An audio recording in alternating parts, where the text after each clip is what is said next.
Sejam bem-vindos ao TV Cine Dragão, um programa da TVC em parceria com o Centro Dragão do Mar de Arte e Cultura.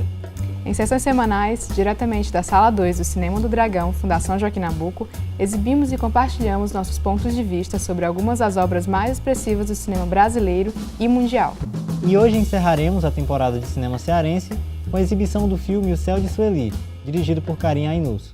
O filme conta a história de Hermila, jovem de 21 anos que está de volta à sua cidade natal, a pequena Iguatu, localizada no interior do Ceará.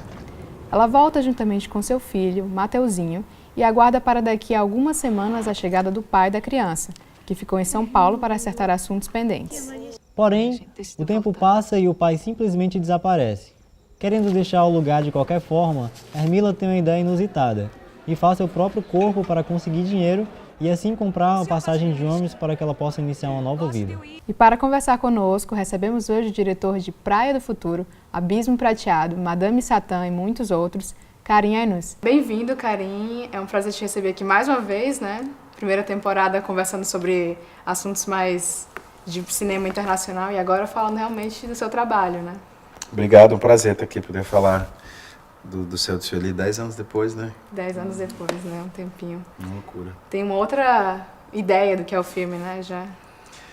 Completamente, eu nunca revi o filme, na verdade, assim, então não acho que eu vou rever hoje também não, mas é muito bacana poder revisitar pelo menos as coisas em torno do filme, né? Tanto tempo depois, assim, parece que foi outro dia. Sim. Karim, acho que para começar a gente podia falar um pouco da escolha, do trabalho de atores, né? Claro. E também da escolha dos personagens, né? Como você chegou a esses personagens e a Hermila Guedes, como é que essas coisas se confundem aí no filme, né? Tinha uma vontade, depois que eu fiz o primeiro filme, que foi Madame Satã, assim, no Céu de Sueli, tinha uma vontade muito grande, primeiro de filmar no Ceará, assim, me deu uma saudade, assim, os curtas eu sempre tinha feito aqui e tal, e o Madame Satã foi no Rio. Então, junto com isso, tinha uma vontade assim, de se capturar um pouco o que era o Ceará naquele momento, o que significava não só o lugar, mas as pessoas, os personagens. E os personagens, eu acho que foram muito pautados em função dessa vontade de se fazer quase um instantâneo assim, do que era o Ceará naquele momento, há 10 anos atrás. Na verdade, um pouco mais, porque o roteiro é de 2003, eu acho. E aí os personagens vieram, a escolha dos atores, ela foi muito pautada assim, pela vontade de ser um elenco que fosse do Nordeste, assim, então o elenco inteiro, assim, que tivesse uma fala, não necessariamente de sotaque, mas um jeito de corpo, uma fala que fosse do Nordeste. Então o filme ele inteiro tem personagens da Paraíba, né, de Pernambuco, da Bahia, do Ceará. Então tinham vontade de fazer um elenco assim meio pan-nordestino.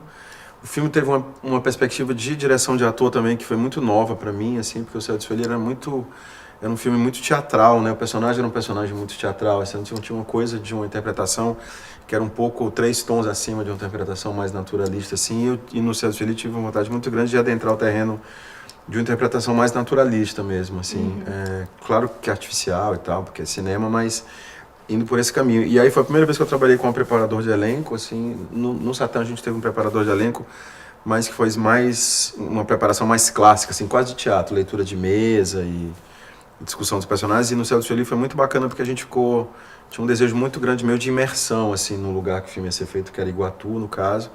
E a gente ficou, acho que 2 meses morando em Iguatu antes de filmar com os atores. Então tinha uma coisa de que os atores de fato sentissem o cheiro do lugar, que eles pudessem ter uma familiaridade com o lugar, com o clima, com as ruas, com o cotidiano, com as outras pessoas que estavam ali. Então o filme ele está o tempo inteiro brincando assim, com essa coisa do artifício e do real. E aí os atores ficaram muito tempo se preparando, não no sentido clássico de preparação de ator, assim, de fala e diálogo e tal. Na verdade, os atores nunca tiveram acesso ao roteiro, como ele era de fato escrito, assim. Era um roteiro escrito com muito detalhe, assim, tinha diálogo e tal, mas o que os atores tiveram acesso sempre foi a uma descrição de cena, assim, sem diálogo. Não ele todo, né? Não todo, e eu não acho que eles nunca tiveram acesso. Me lembro que a gente teve um almoço 2 dias antes de filmar. A gente tinha uma casa assim que ficava morando lá em Iguatu, que a gente fez uma mesa grandona com o elenco inteiro.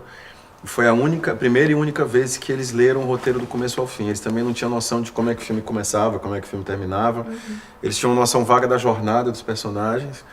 E foi uma experiência meio para mim, completamente nova. Eu não sabia se aquilo ia funcionar ou não, mas tinha um desejo muito grande de que a interpretação fosse uma interpretação mais pautada pela sensação, assim, do que do que pela fala, do que pelo diálogo. E foi maluco, porque tinha uma coisa que eu fiz nesse filme, que eu não sei de onde veio isso, assim, mas eu nunca fiz depois, não estou dizendo que foi ruim fazer, mas foi muito bacana, assim, que foi...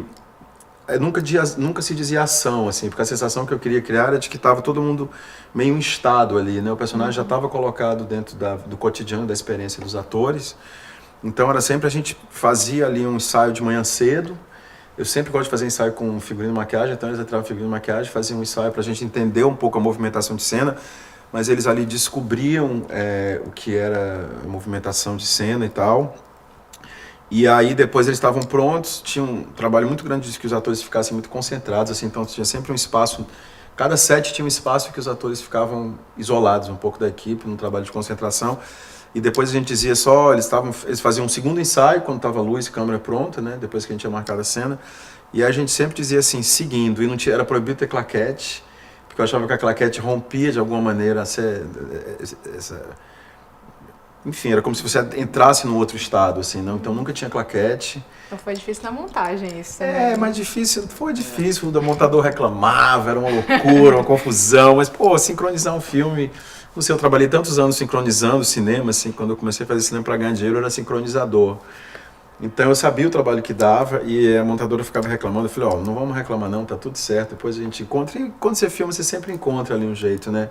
E para mim era muito importante, tudo isso para dizer que era muito importante essa sensação de uma continuidade entre o real e o que está sendo encenado, assim. Tinha esse desejo muito grande de se chegar nesse lugar. O compromisso de viver isso realmente, mais do que um filme, uma experiência mesmo, né? Exatamente, foi muito bacana porque tinha uma sensação de que a gente tinha entrado um barco para fazer uma viagem, sabe? E tinha essa coisa no filme para mim que era muito importante, que era essa espécie de laboratório que você tinha ali, que era sempre uma experiência coletiva. E o barco que eu falo assim, era para uma cidade, tinha umas regras que eu criei que eram bem malucas, assim, não podia voltar para Fortaleza, tinha que ficar lá, então as pessoas ficaram meio encarceradas naquele lugar ali. Quanto tempo? Eu acho que ao todo foi uns 3 meses e tanto, assim. Deve ter sido um pouco exaustivo, né? Acho que no final, no final foi meio uma loucura, assim, as pessoas ou já estavam namorando, já tinham brigado, já tinham namorado e brigado, entendeu? Mas foi muito bonito, porque na verdade a memória que eu tenho do Céu de Sueli, da confecção mesmo do Céu de Sueli, tinha uma memória de uma experiência conjunta, assim, que a gente dividiu muita coisa, e eu acho que também tinha uma preocupação muito grande minha, que é essa coisa do circo que chega numa cidade. O cinema às vezes tem isso, né? Quando você vai filmar numa cidade que não é cidade grande e tal, essa coisa do circo que chega e vai embora. Claro que a gente chegou e foi embora, mas era muito importante que a gente chegasse... Estabelecesse uma conexão com o lugar? Que tivesse uma conexão com o lugar, assim, né? Eu acho que essa coisa do tempo... Foi uma batalha na época, porque, enfim, isso é um desenho de produção que você tem que fazer antes mesmo, assim. Você tem que ter um acordo com a produção que isso vai acontecer. Mas, ao mesmo tempo, tinha uma coisa curiosa... Pensando em retrospectiva, agora 10 anos depois, que era meio como se fosse um estúdio ao ar livre, assim, né? Porque a cidade inteira ficou meio mobilizada pelo filme. Eu me lembro que tinha uma situação absurda no meio do Céu de Sueli, que tinham as cenas mais íntimas e tal, eram cenas que eram sempre set fechado, e eu tinha um cuidado muito grande, assim, de proteger os atores e tal. E aí teve uma situação maluca, porque fazia tanto tempo que a gente estava lá, já se conhecia todo mundo e tal, e eu me lembro que um dia começou a circular umas imagens dos atores no set, assim, que eu falei, gente... Como que aconteceu isso? As imagens que vazaram, isso era pré-YouTube, isso era 10 anos atrás.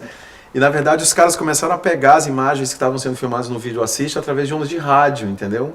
Nossa. Então foi uma loucura, assim, foi muito engraçado como que o filme de fato ele passou a fazer parte ali da cidade. E as atrizes moravam na casa onde a gente filmou, então para mim foi uma experiência muito transformadora mesmo, assim, né? E cinema acho que tem isso. Acho que é incrível fazer um filme, contar uma história, que as pessoas vejam e tal, mas acho que tem uma parte de quem está atrás das câmeras, assim, que eu acho que é tão importante que seja uma experiência inesquecível mesmo, assim, né? Sim. Sobre os atores em cena, eu acho que tu gosta muito de filmar os corpos, né? E os corpos dançando também é uma coisa bem recorrente nos teus filmes. Eu acho que não tem sentido fazer um filme sem ter alguém dançando, assim, pra mim não tem muito sentido, assim, eu fico sempre pensando... Aonde que vai ser isso? Porque eu acho que tem uma coisa... É um critério de seleção também, né? Dos teus atores. Geralmente eu faço eu faço o clássico, né? Ver a cena e tal, mas acho que tem 2 coisas no começo, assim, que pra mim são muito importantes. Porque eu acho que é a coisa da fotogenia mesmo, assim, né? Eu acho que quando você se interessa, tem uma coisa do ator que é um mistério, assim, né? Tem atores com os quais você... Eu acho que um bom ator, além de ser a questão de como que ele interpreta e tal, tinha uma coisa de presença. E aí eu me lembro que no Céu a gente fazia um um teste que eu continuei fazendo depois, que eu me descobri ali na época do teste, que era beber água. Então você sentava, você bebe água e a câmera fica filmando num close, assim, que na verdade é exatamente o que se fazia no cinema clássico americano. Você vê os testes de elenco da Marilyn Monroe, ela tá só ali sentada e tem um ventilador, entendeu? É só uma coisa de presença. Só existindo, né? Isso, para a câmera. Que é outra coisa, né? Que é outra coisa. E aí tinha uma coisa da dança também, porque eu acho que é um momento onde você fica mais vulnerável, assim, né? E pra mim era muito importante. E no Céu de Sueli tinha muita... Acho que tem muita cena de dança, tem umas 3, né? Eu meio abusei ali, assim, mas me interessava muito isso, assim, e me interessava muito, e eu me lembro que, sei lá, teve uma hora que eu tinha dúvida, assim, tinham 2 atrizes que iam fazer o papel principal, a Hermília e a Georgina, e teve uma coisa do jeito dela andar, que eu acho que foi a chave pra mim, que eu decidi que era ela ali, tinha um jeito meio gauche da Hermília andar, assim, que eu achava que tinha a ver com o personagem. Então foi um processo, pra mim, foi um processo grande de aprendizagem em direção de ator, porque... Vamos combinar que eu não tenho nenhuma formação, nem em direção de ator, nem em teatro, nem em dramaturgia. Eu tinha vindo ali de um processo que era do Madame Satã, e antes de uma coisa mais de cinema experimental, e de um outro lugar, assim. Então, o Céu de Sueli foi também, para mim, a maior escola que eu tive de interpretação de ator, assim. Foi muito prazeroso e eu aprendi muito, assim, no final das contas. Eu acho que dali, eu acho que eu comecei a saber dirigir ator, assim. Que antes era meio um blefe. É verdade. Mas, carinha, a gente vai ter que fazer uma pausa, mas é rápido. E a gente volta depois dos comerciais.